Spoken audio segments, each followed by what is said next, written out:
أعوذ بالله السميع العليم من الشيطان الرجيم. بسم الله الرحمن الرحيم.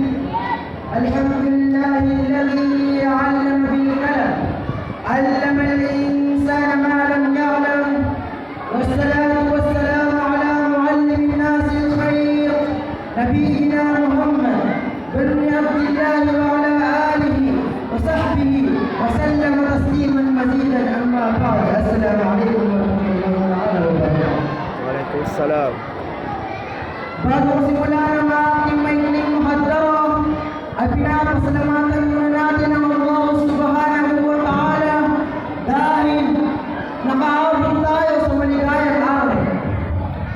At pinapasalamatan ko ang lahat ng mga dumalo sa maligayang araw nito na kung saan kahit anong busy nyo ay nagawa nyo pa din kaming isingit sa inyong mga oras. At pinapasalamatan ko din ang mga ustaza na walang sawang nagtuturo sa kanilang mga estudyante. At ganoon din ang mga magulang na walang sawang sumusuporta sa kanilang mga anak sa ating relihiyong Islam. Mga minamahal na kapatid at magulang sa pananampalatayang Islam, ang aking paksa sa maligayang araw nito ay patungkol sa talibul ilm o kahalagahan ng pananalisip ng kaalaman. Bakit nga ba mahalaga ang pananalisip ng kaalaman? Sa kadahilanan ang pananalisip ng kaalaman ay lahat tayo, lahat na nananampalataya sa relihiyong Islam ay obligado na manalisip ng kaalaman. Ang Propeta Muhammad sallallahu alaihi wasallam ay nagbigay sa kanyang isang hadith, ika na, talibul ilmi faridatun ala kulli muslim.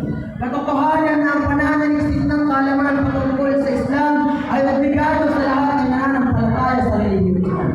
Bata man o matanda ay obligado na manaliksik ng kaalaman. Ultimo ang Adam alaihi salam ay nanaliksik ng kaalaman. At ultimo ang Adam ay tinuruan ng Allah subhanahu wa ta'ala. Tandaan natin na kapag ang isang tao ay hindi nagsimba ng 5 beses sa isang araw, ay katotohanan na ang tao na iyon ay nagkaroon ng kasalanan. Bakit nga ba? Sa kadahilanan ang pananaliksik at sa kadahilanan ang pagsasagawa ng sala ng 5 beses sa isang araw ay obligado sa isang nananampalataya sa relihiyong Islam. Obligado na magsimba ang isang tao. At ganoon din ang pananaliksik ng kaalaman. Kapag ang isang tao ay hindi na naliksik ng kaalaman, ay katotohanan na ang tao na yun ay nagkaroon ng kasalanan. Dahil ang pananaliksik ng kaalaman ay obligado rin katulad ng pagsisimba ng 5 beses sa isang araw. Mga minamahal na kapatid at magulang sa pananampalatayang Islam, sinabi ng Allah subhanahu wa ta'ala sa banal na Quran, verse 31, وَعَلَّمَ آدَمَ الْأَسْمَاءَ كُلَّهَا ثُمَّ عَرَضَهُمْ عَلَى الْمَلَائِكَةِ فَقَالَ أَنبِئُونِي بِأَسْمَاءِ هَؤُلَاءِ إِن كُنتُمْ صَادِقِينَ. Ang Adam alaihi salam ay tinuruan ng Allah subhanahu wa ta'ala. Itinuro ng Allah subhanahu wa ta'ala kung ano ang pangalan niya, kung ano ang pangalan nito.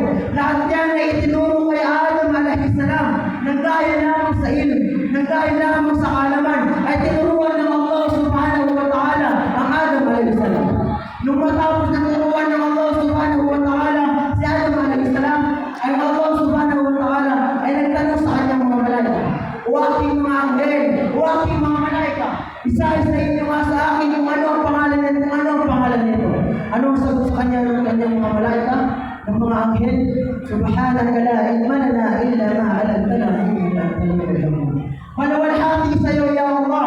Ang lahat ng papuri ay nasa sa iyo ya Allah. Subalit hindi namin kaya ya Allah. Hindi namin kaya isa-isahin kung ano ang pangalan niyan, kung ano ang pangalan nito. Bukod lang ay kalaman niya Allah. Alam mo ang lahat ng nangyayari dito sa mundo at alam mo rin ang hindi pa nangyayari. Nung hindi na kaya sagutin ng mga malaika, ng mga anghel, ang katanungan ng Allah subhanahu wa ta'ala, ay tinanong naman ng Allah subhanahu wa ta'ala ang Adam alaihi salam. Qala ya Adam anbiyahum biasma'ihim falamma anbahum biasma'ihim. O ikaw ya Adam, isa-isahin mo nga sa akin kung ano ang pangalan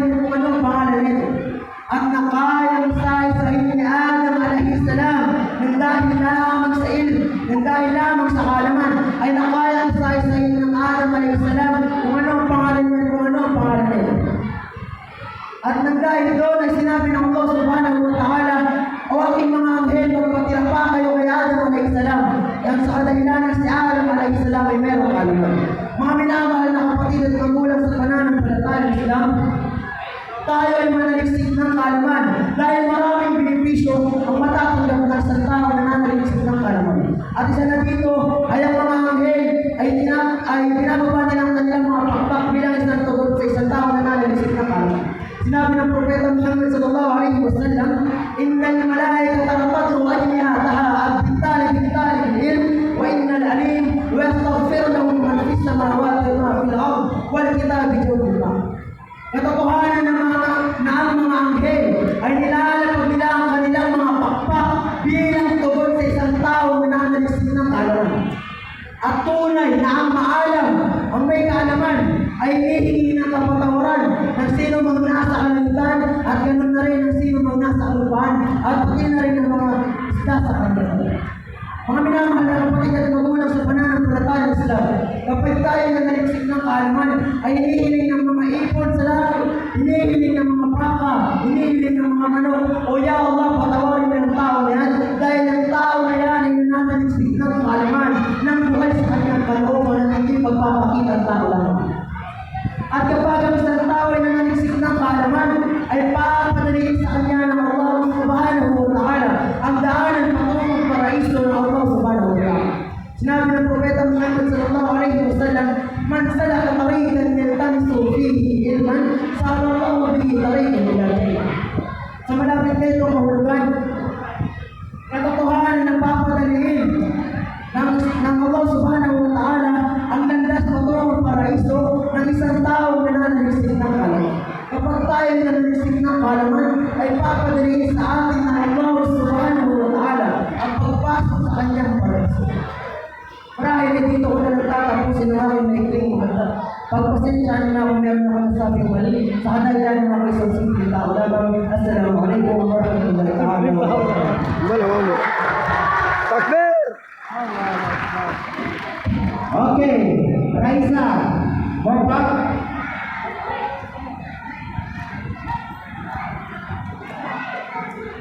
Raisa, Bapak. Halika na.